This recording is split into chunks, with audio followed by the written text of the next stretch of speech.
Hello, everyone. This is Tammy Fisher within the Doll World, and I'm here today with my lovely co-host, Miss Georgette Taylor. Hey, Hello, Miss everybody. Georgette. Hello. And today we're joined by our guest, Thanos Samaras. A lot of you probably know him as Yatabazah. He is best known in the doll world for his incredible wigs, but he is an artist, so he does lots of different types of art. So we're going to talk to Thanos today and learn more about him and his doll journey. Thank you, Thanos, for joining us. Thank you. Thank you guys for having me. Oh, we're excited to have you. Yes, we are. We've been enjoying your wigs. So we first became aware of you with Ernesto. He had some photos. Ernesto, yeah. Yeah, and he had I love the wig with the rollers. It was so fun. Oh, the rollers, yeah. Well, that was a collaboration between Ernesto and Julian and I. Okay. Okay. Julian Cool. Kalinowski. So it was like a threesome thingy. Okay. Cool. And Ernesto did the pictures. I did the hair, and Tanya Lawrence. Tanya Lawrence did the outfits. Sorry, I blanked out. No, it's fine. And it was a limited series of 10 dolls. Yeah, it was one of Julian's dolls. Yeah, and he proposed to me that we could do like a limited series, and he asked me to sort of art direct it in a way, kind of come up with a concept and 10 different looks. And we did 2 examples of each look. 5 looks, 2 examples of each look. So that was 10 dolls. And I did the hair for that. And it was wonderful collaborating with Julian, who I think is the reigning doll genius of today. Cool. And Ernesto, who has taught me and exposed me to a great deal of amazing, wonderful things. I learned so much from Ernesto. Yes. That's cool. Yeah, we learned we learned a lot from him too. Yes, it was a beautiful interview too. We had a great time with him. Yeah. And we've known Julian. I watched it. It was wonderful.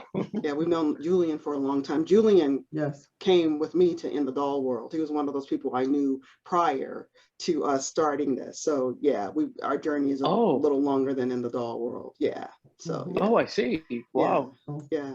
So yeah, that's wonderful. So I'm sorry, I started talking to you about your wigs and got off topic. Well, I'm on topic, but starting in the middle. Sorry. Okay, so that's okay. Let's start with your doll journey. How'd you end up here in the doll world? I mean, how did it start?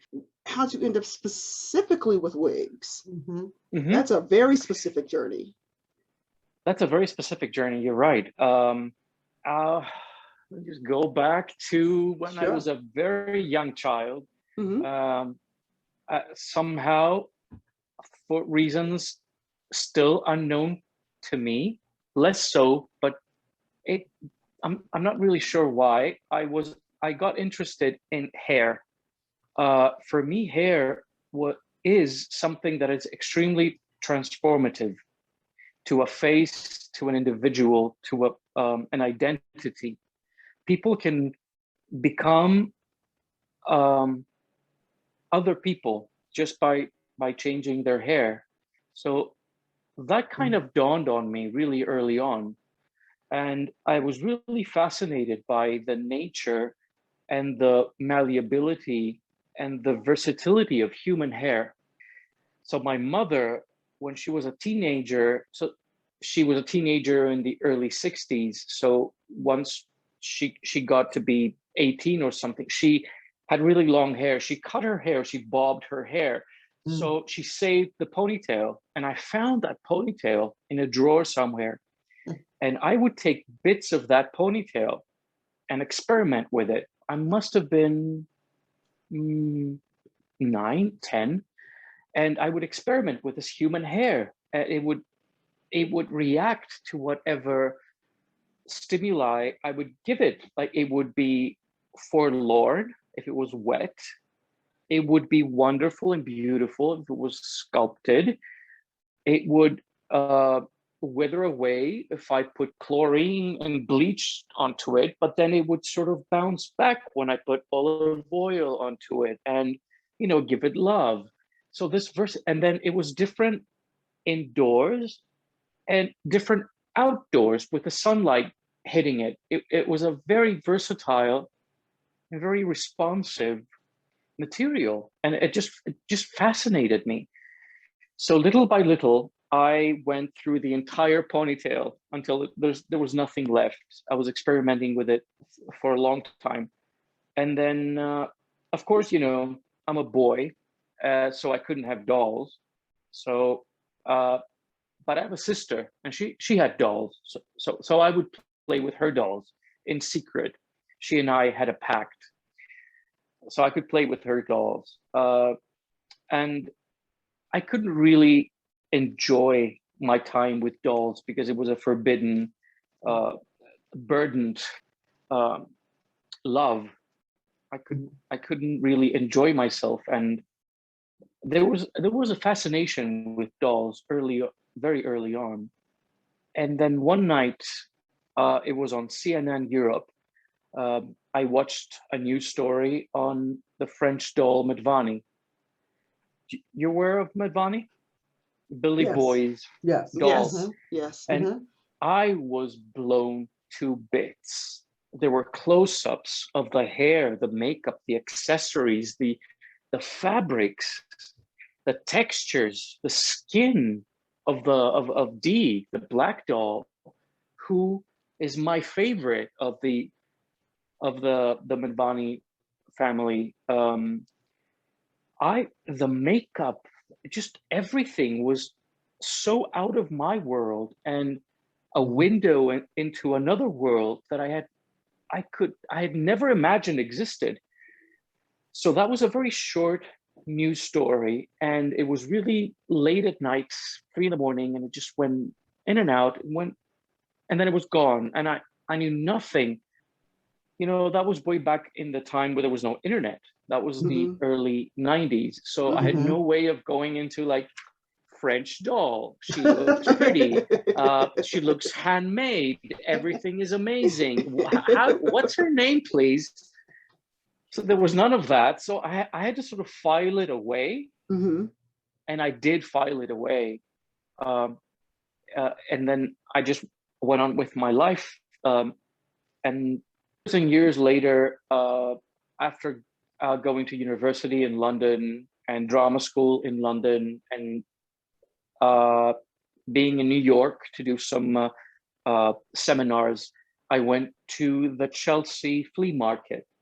At the time, Chelsea flea market was not inside that garage, which is where it is today. It was an outdoor one. It was, my God, I still have glimpses of what was there, and it was mind-blowing. There was so much stuff. I remember looking at do you know Flatsy, the doll? Yes. The flat dolls, the fashion ones, the fashion Flatsy, the almost, not the, yeah, she's almost like Pokey and Gumby. That she's made exactly, that yes, kind of that kind of material. Yes. So I remember there was her and there was Barbies and everything, and I had sort of forgotten about dolls at that point. I was 25 or something anyway. So I went through this magical wonderland that was the Chelsea flea market in 1995. And I found, and there was a World of Love doll on the amongst everything, and I fell in love with her. Just her gentle smile and her kind face, and they I also just had picked her really up. cool clothing. Oh yeah, absolutely. Like but I found that out much later. Hippie, yeah, it was. She's very much a 1971 doll. Like she sort of, it's a capsule of 1971. She's very well. She's quite true to her moment. So anyway, I picked her up, and it was such a wonderful feeling because all of a sudden I had a friend I could, Oh, carry around with me because, I was traveling all over the world because I was born in Greece and I was living in London and studying. And then I went to New York and I would go back to Europe, but I was traveling a lot and I was very much on my own and very lonely. So I remember very clearly, I picked her up, paid for her. I got into a taxi and I had a moment to examine her. And I remember telling her, "Oh, we're going to be friends. So you're going to be with me and we're going to be together." And she was with me for the following 6 or 7 years that I was wow. traveling and studying and working. So that was that. That was a very long-winded answer. I'm sorry. No, No, you're good. That's You're wonderful. good. It's a Yeah. great story. So when you were a child and you played with your sister with dolls, what dolls did you play with? She had 2 Barbies. Okay. One of them was a Steffi face. Okay. I found out later. That was my doll. I had a Okay. Steffi face Barbie. I had no idea what that was a Steffi face, but I recognized her. So she was a Steffi face, and my sister had I've forgotten what it was. But it Anyway, was a Barbie. she had a Barbie. I had a Barbie. I never really clicked with Barbies. Do you know what? Up until now, I have never owned a Barbie ever. Mm-hmm. Everyone has their own dolls. I mean, there's a doll that you just that's your doll, and sometimes it's just one doll out of a whole line. It's like that doll speaks to you. Like Georgette is a very different collector than I am. So Georgette her dolls are primarily Byron Lars Barbies. She's not a Barbie collector. No, the collector of Byron Lars's dolls that he did for. Oh, I see. Barbie. So there are people who they just have a certain, a certain doll, and you kind of find your. I feel that you find your clan, you find yourself. In a doll line or a doll type. I think that's what happens to us doll people. We maybe I shouldn't generalize it, but I suspect that maybe we're not the best at social interactions, and I find that to be true. I'll take a plunge and sort of commit to that. I find that a lot of introverted, out of the box type of people find solace and a window into a very creative world and a safer world, into the doll world.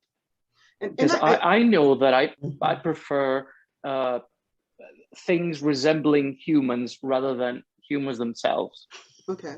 Yeah, the doll world is huge, and we run the gamut. And there are a lot of us who are introverted, and it's like us and our dolls. And then you have those of us who are extroverts, and our play is different than me. Are you an extrovert? You know what? According to Myers-Briggs, I am an introvert, but I appear as an extrovert. And the way that Myers-Briggs defines introvert is you get your energy from within. So yes, I am internally. I mean, I got an engine inside, but I like people. I love people, and I can get to the point where I can have like too much, and I need to settle back. So like my furniture is black because it's quiet. Black is a very quiet color for me. I know lots of people have lots of patterns, and I like to just. There are times when I just need to be quiet. And I also, I also think I'm ADHD. So I think that that's another thing with, the pattern and so the blackness is just quiet. So I think I run the gamut, multifaceted, depends upon the day and what's going on, but there are many of us who are introverts. Textures is a very important parameter of dolls and doll collecting. And it has to do with some of that ADHD. It's their textures can be comforting as well as maddening. Color, Mm-hmm. color can be therapeutic, and it can be infuriating and disastrous. Yes. You said ADHD. I have Asperger's. I have autism. Okay. So for me, textures are extremely important. Mm-hmm. That's why I suspect that's why I was so drawn to human hair, or I should say natural fibers, not human hair per se, because a plastic fiber, a synthetic fiber has no soul. It will not react. It will react to steam or boiling water. We know the drill. But with natural fibers, no two batches are the same. No, in terms of color, texture, behavior, the way they take a curl, the way they take a shape. It's always individual. It's always as if you are meeting someone new. And that is very exciting to me. Even now, I just never know how the hair will behave, because I don't deal with synthetic fibers ever. Okay. Sorry, that sounded a bit intense. No, that's your world. That's what you prefer. Synthetic, that's your truth and your journey. Yeah. I find synthetic hair, synthetic fabrics, just synthetic. I find synthetic to be like an imposter, something that resembles what it should resemble, but it's not really that. Right. And whereas natural materials, I'm just so fascinated and enchanted and drawn to natural materials, be it silk, cotton, pearls, gold, real wood, real material that has had life, or still has life. Right. Something like that. That makes sense. That makes sense. Yeah, it does make sense. Yeah. And it's like, so I color my hair, and with my Me too. I love it.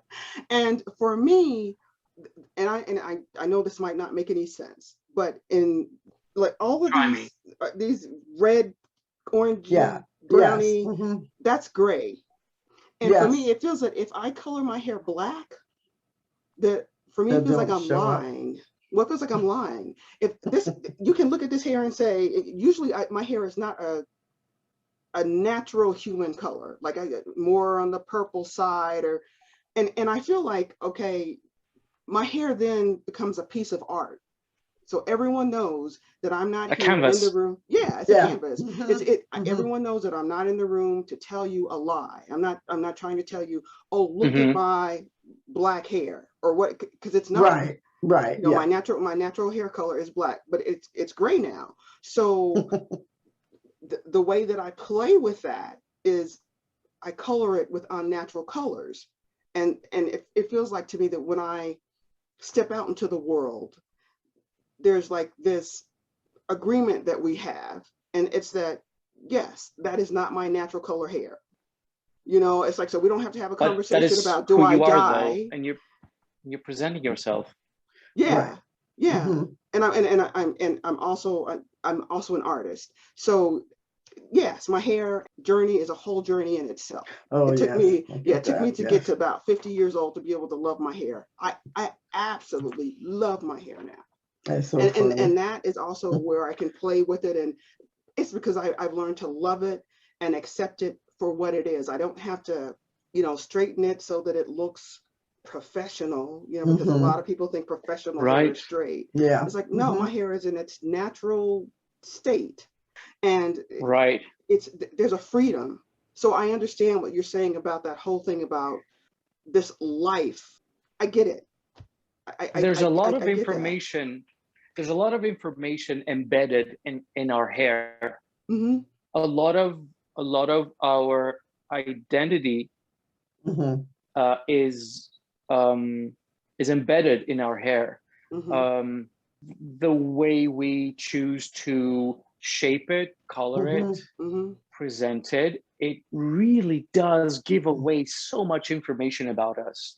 When you walk into a room and you have orange, like an Irish light auburn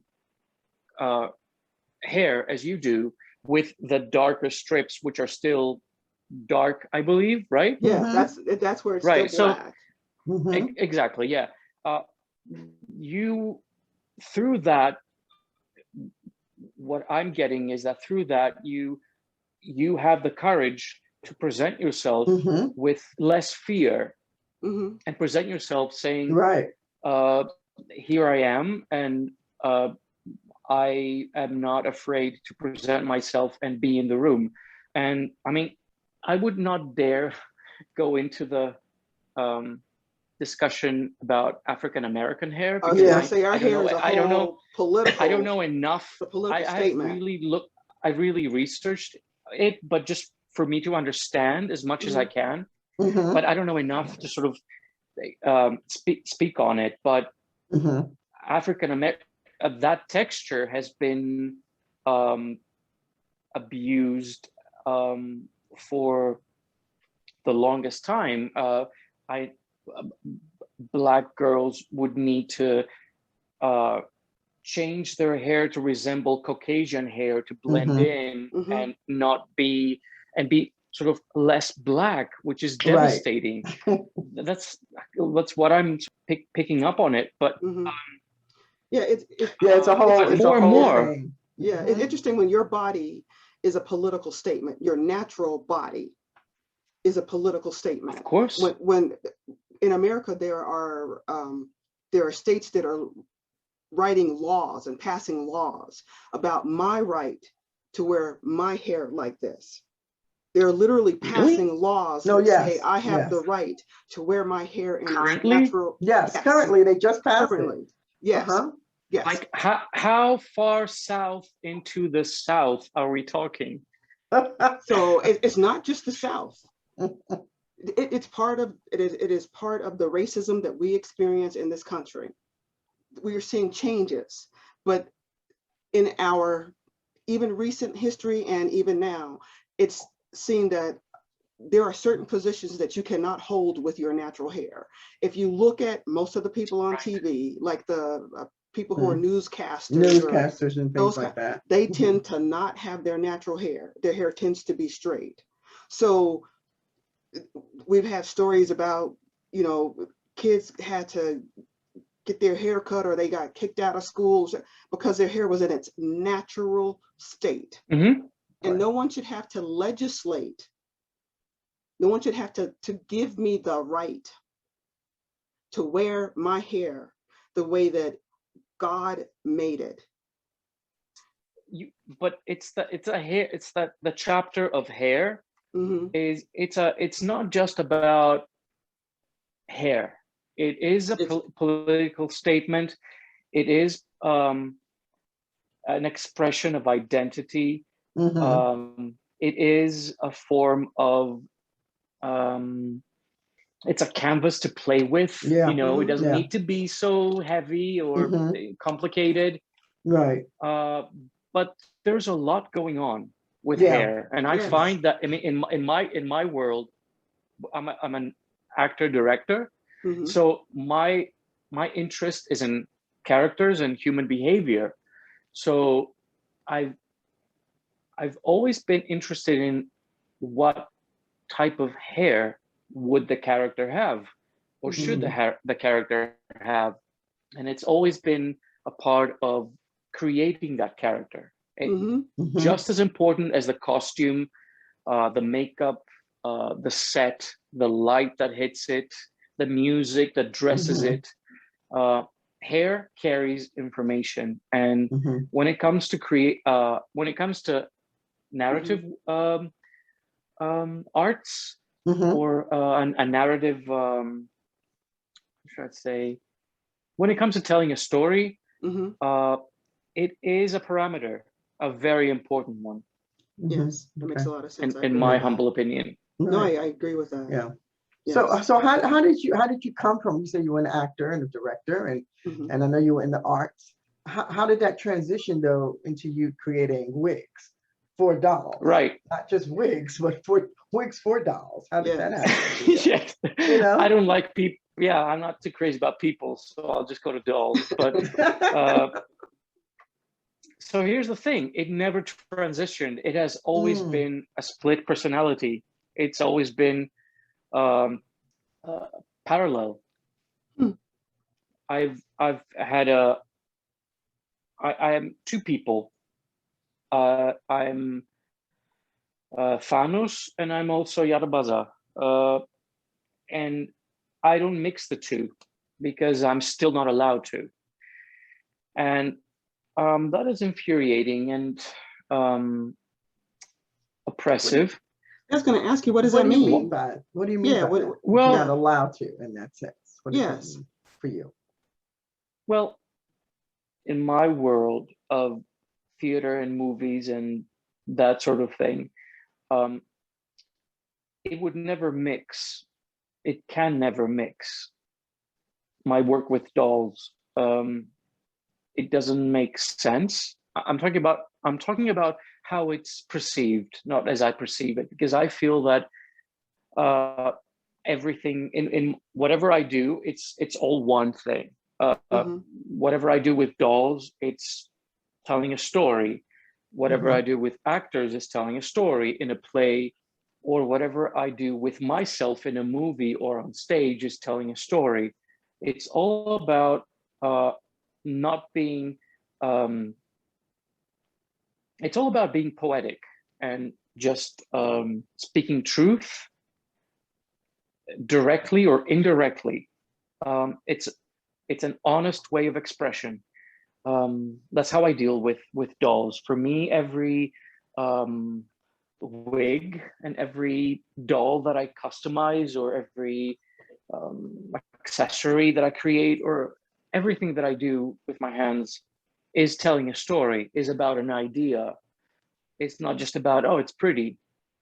I don't care about pretty. And like how Tyra Banks said, pretty is ugly.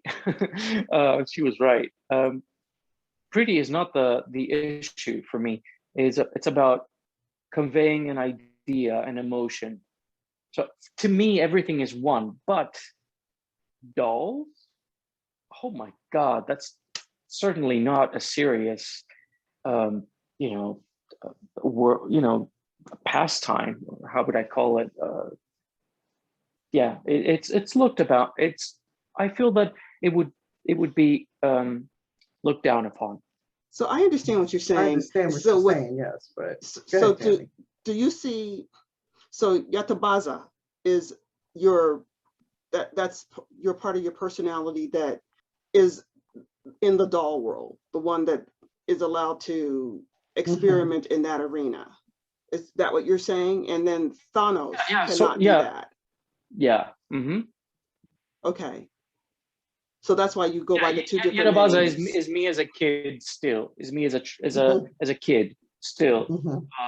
With no rules. I can do whatever I want.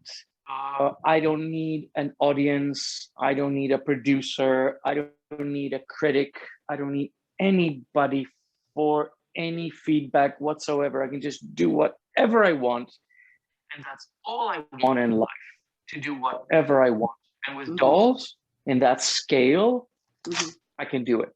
And that gives me pleasure. The freedom to express myself through this medium gives me pleasure. But at the same time, I directed a couple of plays, and it was the most creative, the most pleasurable, as well as completely exhausting but exhilarating, utterly creative period of my life.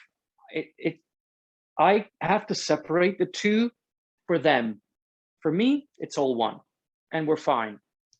Okay, that makes sense. I hear what you're saying. And for me, and I don't know if this is true, does that stem from your childhood and that inability to play and have to hide and be this closeted, little boy playing with dolls? and now you've grown into this adult, so that's you still have that little closeted little boy part of you that is playing with dolls, and that's Yatabazah.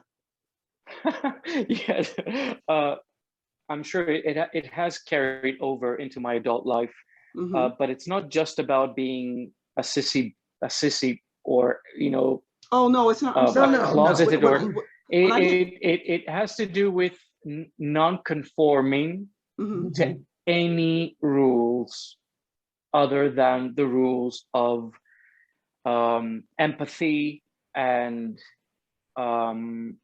kindness, and not conforming to any social construct. Yeah. I have never conformed. I have never conformed to any constructs, and I've paid a dear price for it.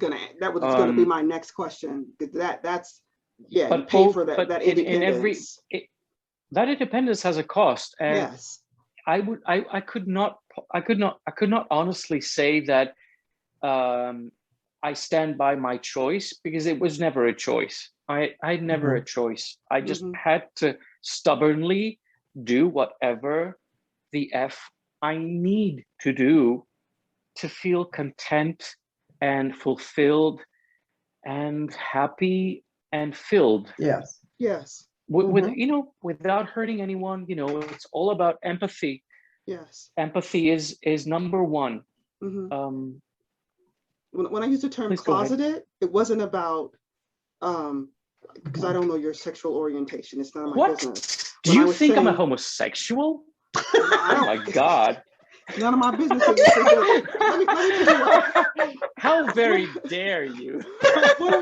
When I said being in the closet, I didn't mean that like being in the closet. No, the little boy I'll who take, had to be afraid I'll take you to up let a everybody notch. know.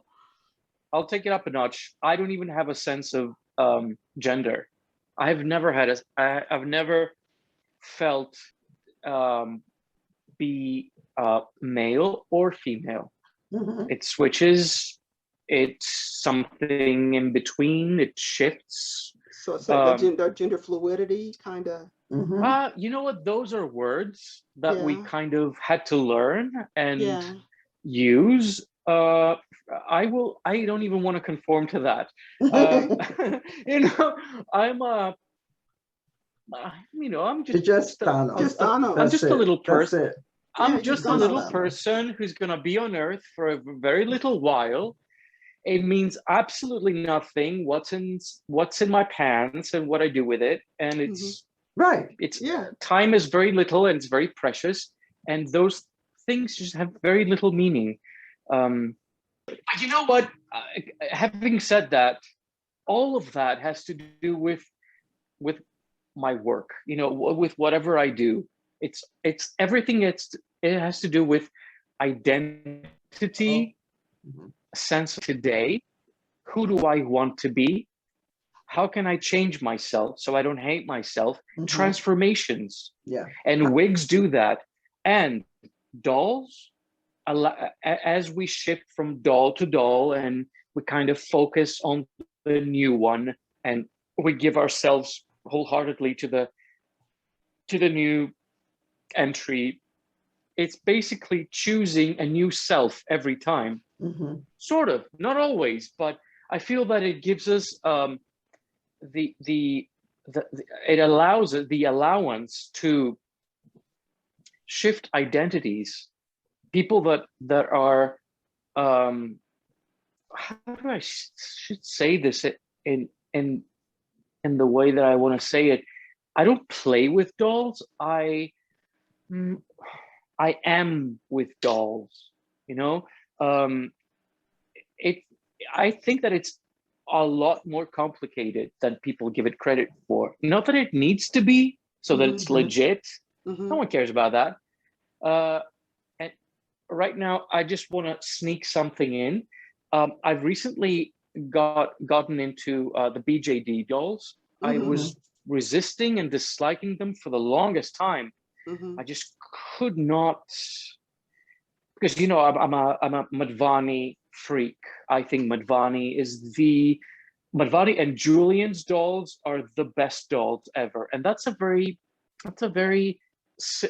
structurally a simple I was doll. going to say It's they're like very simple. joint, Yes. joint, joint, joint, right? Yes. But Yes. BJDs, they have all those like little Mhm. joints and things, and they look conjointed and they look freakish. Da, da, da, da. Anyway, I discovered the Popovi dolls, and I Mm-hmm. kind of fell in love, and Well, the I sisters got have beautiful one. dolls. Yes. Yeah, and they do all kinds of wonderful things, those Mm-hmm. sisters. And then, but you know, Popovi is the best made BJD. I think that it's commercially made. Let's just say they're perfect. They're perfection in matter form. Mm-hmm. But do you know Pasha Pasha? Uh-huh. Mhm. Now that is heart-wrenching. Her work, her work is completely singular in my Mm-hmm. mind, right? I'm just expressing my humble opinion. Her work is singular in embedding, expressing emotion. Her work is emotional. Mm-hmm. She has put into doll form human pain and Mm-hmm. human the human experience. I Mm-hmm. think that she has done something that I have never um, sort of received from another Mm. doll maker or another doll. She really moves me, Hmm. Pasha Sertova. Um, she's really special. Mm-hmm. No, that I mean that's great. I saw something recently where they asked, "Am I the only person who doesn't like the ball jointed or not just ball jointed, articulated dolls?" Right. Mhm. And Right. the person was saying the reason that I don't like articulated dolls is what you're talking to All the all the joints and jointing. They things. don't Yes. like the way they look. They Mhm. prefer Mm-hmm. the streamline, Mhm. The with the streamline, simple jointing at like you said, the Mhm. shoulders very well and put. hips. Yes. Yes. Well, I'm very grateful to dolls. I am very grateful. They have they've held me through difficult times and through lonely times and through times where I was very doubtful and alone. Dolls have been really good friends, Mm-hmm. very loyal friends, um, and a means to express myself, but also a means to support myself. And that just fills me with great respect, Mm-hmm. to my friends, the dolls, Mm-hmm. because So that's a really important thing. yes. How are you defining support? You use dolls to Both support yourself. emotional and pays the rent. Okay. Because I know before you were talking about them from the standpoint of how they made you feel. So I wanted to make sure that we were understanding how That is you a were struggle. using That is a struggle. support. That's very much a struggle. I very often have to take on commissions to make things, actually to sort of repeat things that I've done in the past, uh, or take on commissions of someone else's idea of something that I would rather not do, for the money. Mhm. But at the same time, so many of my customers, clients, have given me amazing ideas at the same Mm-hmm. time. Mm-hmm. So it's it, it it's never the same. It's ever changing. um I mean, it is a struggle. If I was if it was up to me, dolls would be um just a pastime, just my I was going to say secret, but let me rephrase that. I was going to say my personal platform of expression. But you know, if I direct a play every couple of years, or if I do a movie every couple of years, that doesn't make enough money, especially in Europe. So I make a living through that. And I really do love to create something of the utmost, as far as I can make it, quality, and I put a lot of love and care into the things that I make for the people that ask me and pay me to do that. Yeah. So I was going to ask you, since I know a lot of times we talk to people about how, you know, that their art sustaining them, right? Is their art making them money? And so we understand that yours is doing that. How did that happen for you? Like, I mean, when you started making wigs, like, what was your group, or the people that you connected with that said, hey, I want to buy this from you? You know, how did that happen for you? Do you remember that Steffi face Barbie of my sister's? Right. At some point, I decided that she was a blonde girl. She was a blonde Steffi. So I walked around my sister's room and I found some dolls at the top shelf that she wasn't interested in, brunettes. So I cut the back part of their hair off, and I made tiny wigs with that hair. I still have them. Wow. They're right up there. I still have them. You want to show them to us? 4 wigs. Yeah, may we see them? This Steffi face Barbie, she needed, you know, no, that's enough of that. Let's see who else she needs to be, or who else I need her to be. So I made 4 wigs and I must have been like 12 or something. I was going to ask you how old you were. So I was very young. So that is like a bowl cut. You made that when you were like 12? I mean, that's very crude. That's a nice looking wig. Maybe the resolution is very low. And then this one. Oh, that's cute. Yeah. So she was like a Julie Christie. Yes. Or she was like something, you know, something like that. And then there was another one that's like a longer brunette type of thingy.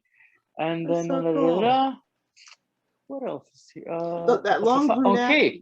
And that long brunette, it was like it pulled back in a ponytail in the top, and then exactly you got it. Yes. And then like a Cleopatra one, sort of. Okay. All right. Wow. So you made all 4 of those?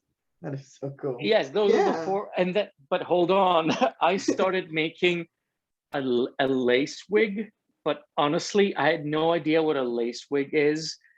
Hold on, where is it? Yeah, and right I there. started like knotting hair onto a cap. Never finished it. Didn't have the patience for it.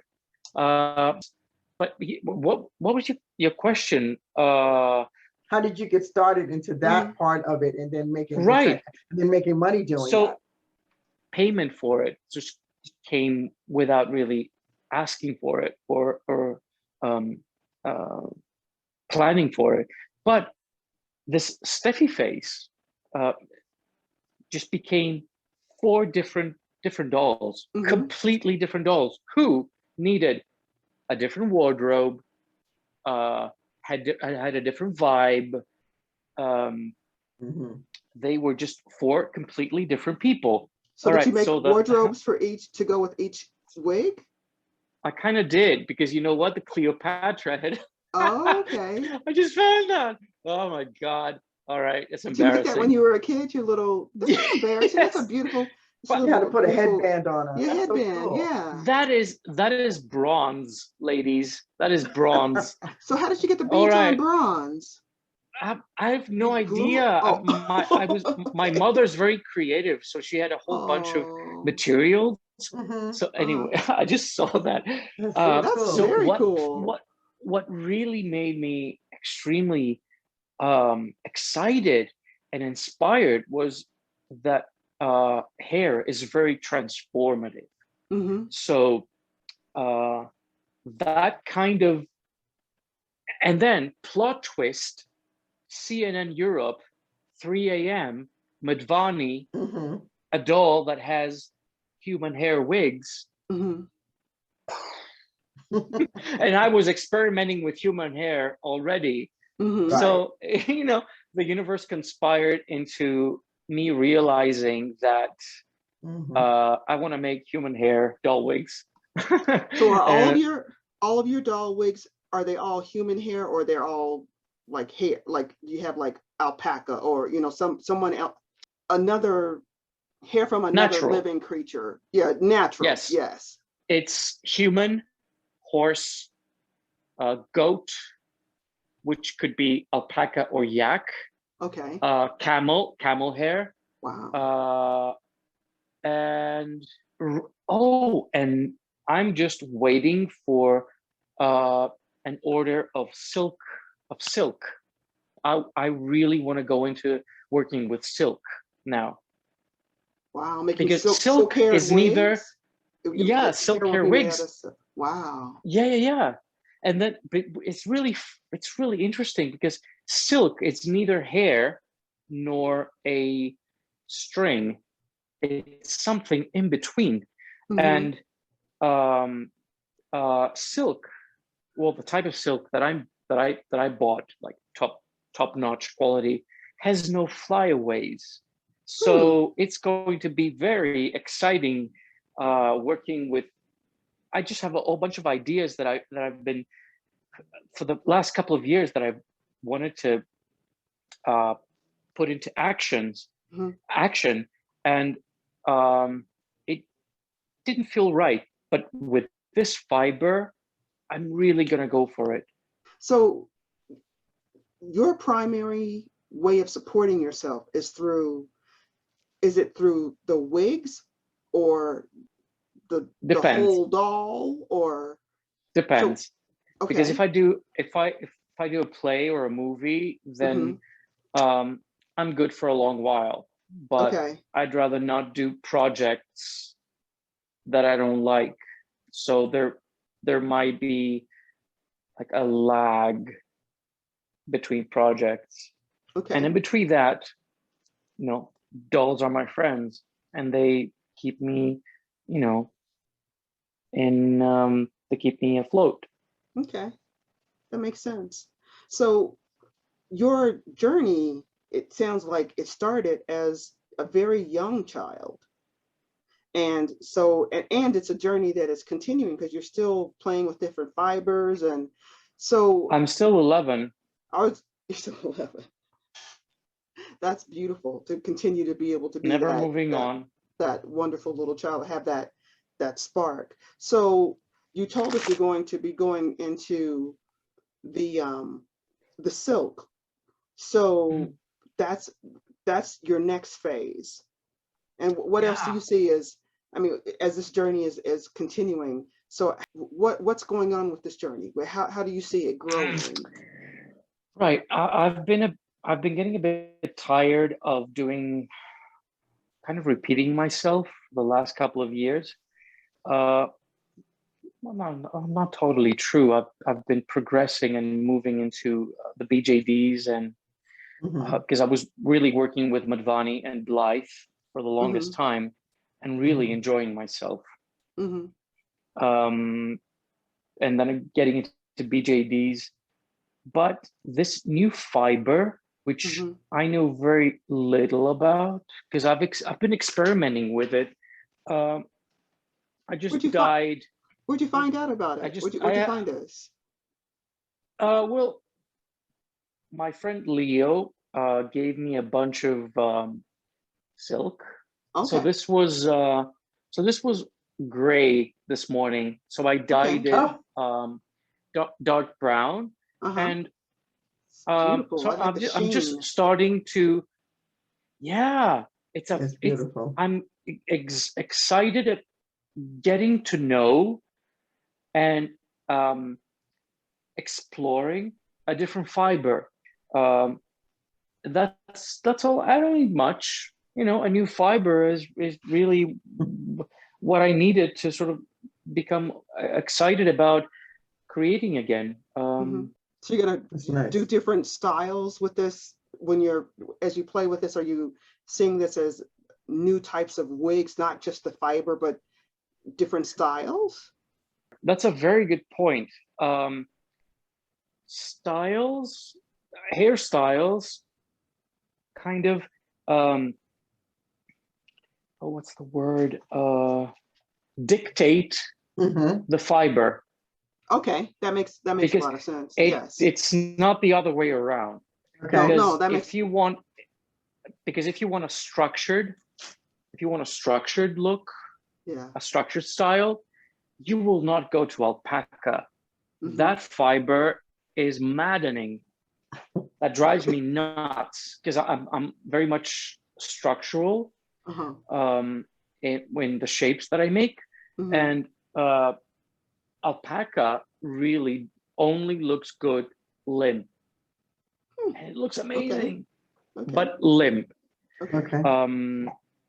So this silk fiber can really do a whole bunch of stuff that I've been wanting to do, but have not been able to do with human hair or goat hair or yak or paca or this and that or mohair.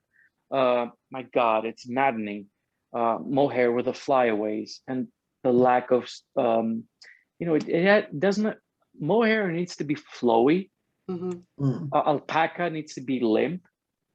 Human hair needs to be hard. Yak hair, which is very coarse and hard, needs to be translucent and severe. It cannot do shapes because it'll be frizzy. So it needs to be like cement. You need to create. So each fiber dictates the shape, the possibilities of shape. And this new fiber, new for me, this silk will be a lot of fun and hopefully sort of, allow me to move on with making things because I really hate repeating myself. Okay. Yeah, that makes sense. I made a wig recently out of my hair. Really? Yeah. Yes. And because I was thinking about that with fiber and texture, and so I made this little. It's got looks like a little piece of lint. But I made this little afro for my hair. You made it with your hair? Yes. So when you were talking about foundation, it's a fabric with hot glue, and it's a plastic, like a polyester, got it. and hot glue. Wow. And because of the way my hair is, it will ball, so when what number is it? Like 4, I think. Yeah, I've got very thick, coily. yeah. And so when I comb my hair, and when the hair comes onto the comb, it's not straight. So you kept this the is hair. What my hair looks like. So when I take that's how hair mine out the hair tightens up. Yeah. So when I comb. Like that. when I take it out of the comb, this is what it looks like. You kept the hair from the comb. Yes. And so I just took the hair from the comb. I didn't comb it. I mean, I combed it, and you always get hair that pulls out. That comes shedding. out. Right. Yeah. Shedding. Yeah. Yeah. And so this is what my hair looks like when it sheds. It's little balls of hair. That is absolutely awesome. So I made little tight curls. Yeah. So I just glued them down, just took the little balls and glued them down. So when you were talking about that, I totally get that, because you can't take that silk, at least not in the form that it's in now, and make an afro. It's just not happening. Plot twist. This can take a curl. Okay. Like a mofo. It's absolutely transformative. Okay. Transformable. Okay, that's cool. It's so versatile. It's not just limp. This is the basis for whatever you want to do. It can take absolutely any shape that I want it to take. just by setting it in water. It's very versatile. Wow. That's That's You're- great. really cool. That's Yeah. gonna You're give you some challenging amazing me. hair. You're, Yeah. you're Amazing challenging hair. I me wanna see- I into wanna see making an afro. wig with this. Yes. If you've been following us, you've seen my big afro. I just don't That's have my hair so picked out funny. today. Yeah, But you know that's what? great. In the Victorian times, Mhm, ladies would save the hair from the brush after mhm. brushing their hair 100 times a day. They would save the hair, and there was a specific a particular porcelain jar Mhm. that they would shove the well, there's a word for it. No, not the sheddings, but they would take the hair out of the brush. Mhm. They would save it, Mhm. and once the amount was sufficient, they would create padding for their hairstyles. So they would use their Oh, okay. the hair that shedded into creating, what's the word? Um, A bouffant or exactly, something. Yeah, it's like a bouffant, yeah. but using padding with their own That's hair. cool because I So always wondered how they did that. I just assumed they were just some wigs. You just got all kinds of a ways. wig made out of Sometimes stuff. it was Okay. wire, sometimes it was pillows, but a lot of times, and most was their ladies hair. would use their own hair. That's cool. Yeah. That's interesting. Yeah. So this is a wonderful interview, and what we'd like to know is where can people reach you? If they're interested in buying a wig from you, having a customized wig or doll, or how do you want them to Seeing reach your you? work. Yeah, and to see your work. Where should they go? These days it's Instagram Okay. at Yatabazah, or my website, yatabazah.com. Okay. Okay. And that's spelled Y-A. Yatabazah. Okay. Okay. So that's how Okay. people can reach you. Okay. And this has been an amazing interview in that just the amount of things that we've learned. And another thing that you've done is that you also talked about your relationship with dolls. I know that a lot of people have the same type of relationship you have with dolls. Too. We haven't had anybody talk about it. Yeah, it's been nice that this interview has been a form of validation, I think, for a lot of our watchers, a lot of our followers. They're going to say, oh, that's what it's like for me. Because a lot of people talk about doll play. And it's like, it's not really play for me. It's a form of art, or it's a form of therapy, or it's something else. It's not all doll play. And that's what people normally talk about. So thank you for expanding the doll world that way, for giving a voice to those whose interactions with dolls are more like yours, who they are more like a friend, a trusted relationship, a way for them to express themselves and to grow. Being with dolls, right? More like playing with them or buying them, just being with them. Exactly. That's I think at this moment, that's as clearly as I can express it. It's just being with dolls. But you know what? Many people might feel the same way, and they might choose a different word, and they say, "Oh, I play with dolls," because they'd rather not. It's very personal. They'd rather not go into it. They'll say, "I play with dolls," but they're with dolls as well. They are, with them. And I think that's There's what a lot of us out there. I think that's what Tammy was saying. The fact that they may not choose those words, or they may feel vulnerable to say that it's more of a deeper connection with dolls. And so by you sharing that, it kind of gives them permission in a way to to feel like, wow, that is exactly what I'm feeling, but I can't express it in the way that he expresses it. So definitely want to thank you for that. So I'm not the only one. For those people, I'm not the only one who. Oh, there's so many of us. Most of us, I feel, are that way. I think so too. I think a good number of people who collect dolls are not collecting toys. There's something else Yeah. that happens with that doll, Right. that relationship, that relationship is very different than It's somebody much who, more connected to them yeah. and a It's lot of times it's much deeper more connected and to more them than they'll layered. speak about. Yes, it is deeper Yeah. and more layered. Yeah, Mhm. yeah, yeah. And I appreciate you sharing that, because again, that allow you've reached out to part of our audience that we haven't spoken to using those words. No Right. one else has used those words and expressed that Oh, type of okay. relationship. Mhm. So like But I you said, it guys is have a done form of such amazing. validation. You've Go done ahead. such an amazing work. Um, Out of the blue, like all of a sudden, I just discovered this YouTube channel, and all those people, the roster was tremendous, and all of those people combined, it really does give a really good sense of what it is about people with dolls. Mm-hmm. Your interviews and the different people, they're different to each other, but they're very similar in certain ways. Mm-hmm. It does create the shape of a type of a person that it is our clan. You know, this is our tribe.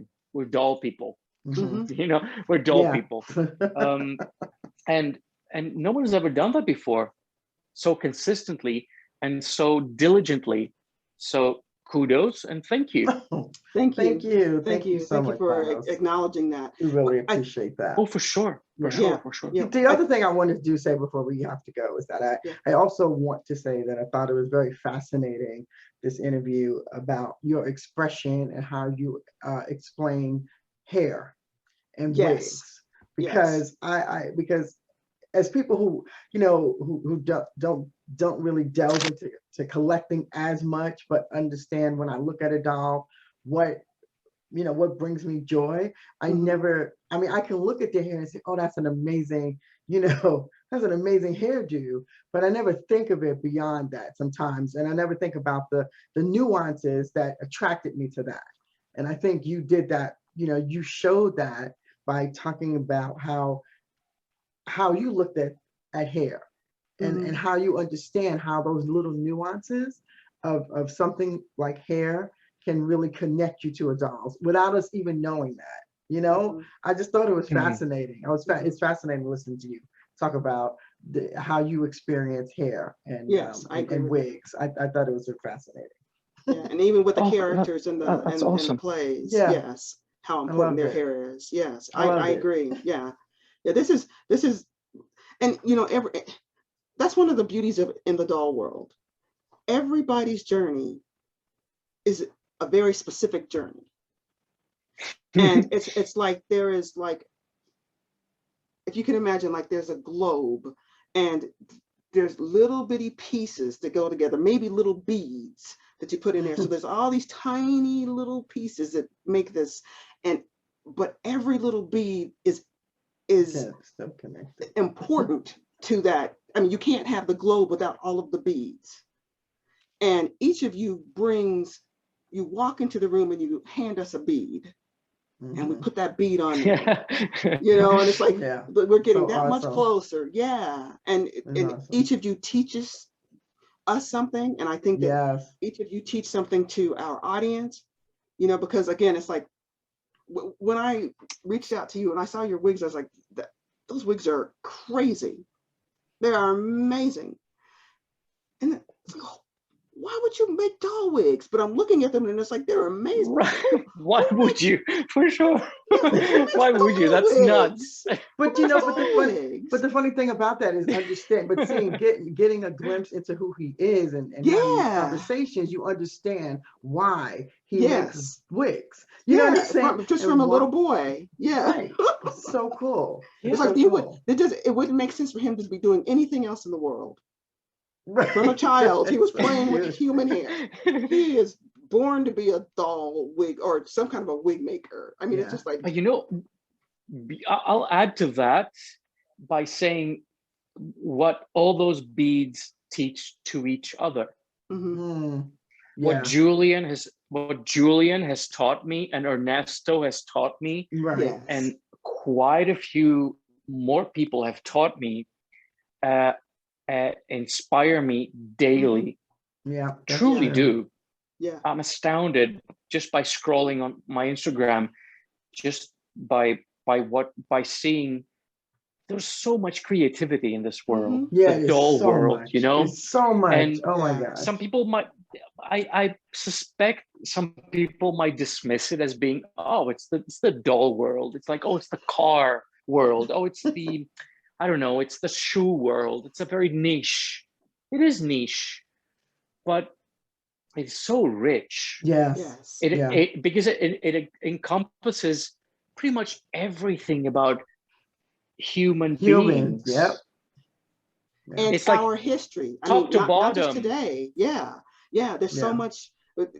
I mean, so much of our history. You know, they go and they excavate something from, you know, thousands of years ago, and they find some form of a doll. There's some kind of a figurine or some. I Yeah, mean, I they're love always seeing there. ancient Yeah. dolls. Yeah. Yeah. Yeah. And It's so cool. imagining those ancient kids playing with their ancient Yes. dolls. I love it. Exactly. Yeah. Yeah. It's, And it's the love it. stories they had behind that and what brought them joy, you Yeah. know, to have something. So, I mean, back then it was simple as far as like, I mean, as far as what it was made of, you know what I mean? But yeah. it was, you know, just can't even imagine the stories that they had with their dolls, you know? Yeah. So, In 1,000 years, people will look at Popovi dolls and say, "Oh, look at those simple dolls they used to have." right. And Exactly. it's like Popovi Exactly. is like and Pasha is like as good as it gets. Yeah. But Yeah. but at that moment, it was perfection. You know, Yes. it was just as it should be, Yes. and it That's should true. be looked at as that. Very cool. Yes. So thank you so Thank you much, so Thanos. much. And Thank you we so will- much for your time. Thank you for your time. Thank you for your time. Thank you for Yes, blessing us thank and you. honoring us with your time and your story. Thank you Yes, so much. thank you so much for being with My us in pleasure. the Thank doll you. world, Thanos. Yeah. We really Thank you. appreciate it. Yes. All right. Goodbye. Bye. Bye-bye. Bye. Bye.